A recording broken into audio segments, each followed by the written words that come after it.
Good morning everyone. আর আজকে হচ্ছে বুধবার, মানে আমার বউয়ের জন্মবার। Good morning everyone.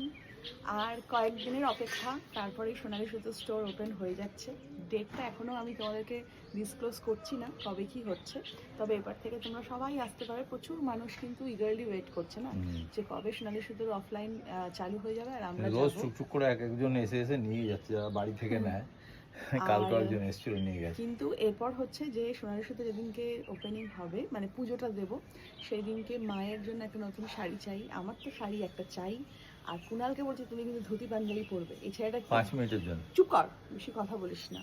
তো সেই দিন জন্যে আর তাছাড়াও স্টোরকে মানে স্টোরে তো ওরা ইন্টেরিয়ার করছে, তবে স্টোরে টুকটাক জিনিসের জন্য আমাদেরও মানে সাজানোর জন্য টুকটাক জিনিসের প্রয়োজন।